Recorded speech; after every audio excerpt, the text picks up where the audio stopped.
The court sentences you as follows. Count 1, malice murder, life without the possibility of parole. Count 2, felony murder, is vacated by operation of law. Count 3, felony murder, vacated by operation of law. Count 4, felony murder, vacated by operation of law. Count 5, felony murder, vacated by operation of law. Count 6, aggravated assault, merges into count 1.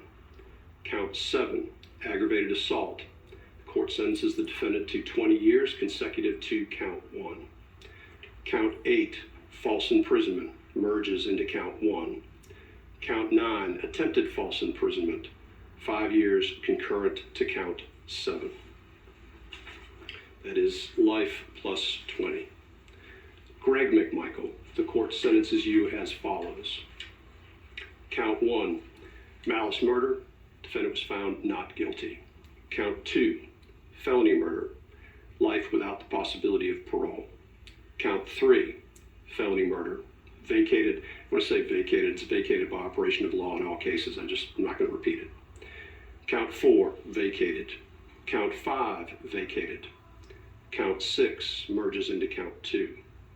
Count 7, aggravated assault, 20 years consecutive to count 2. Count 8, 10 years concurrent to count 7. Count 9, 5 years concurrent to count 7. That is life plus 20 years. Roddy Bryan, I do want to separate a little bit because the state is making a different recommendation. And despite the back and forth that Mr. Goff and I had during this case, I do want to point out a couple things that he raised that I think are appropriate to raise with regard to the sentence. As far as the remorse, I think Roddy Bryan stands in very different shoes.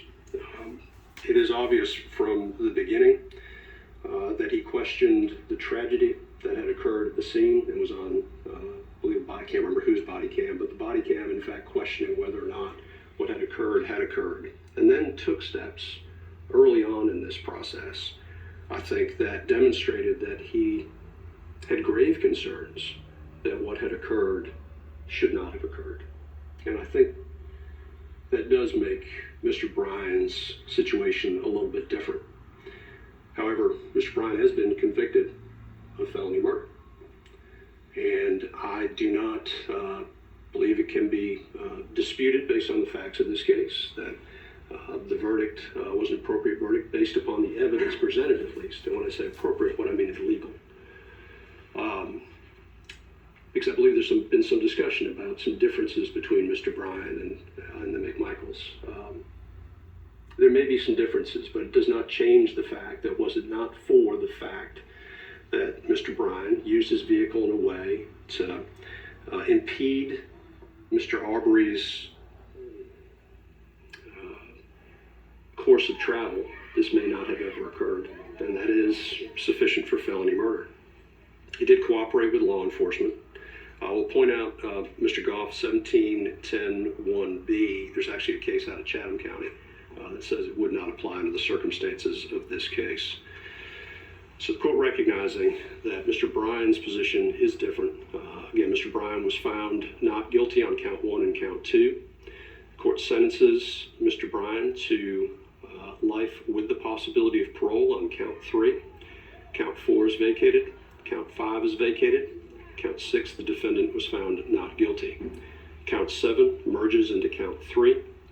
The defendant is sentenced to 10 years consecutive to count 3 on count 8 and 5 years concurrent with count 8.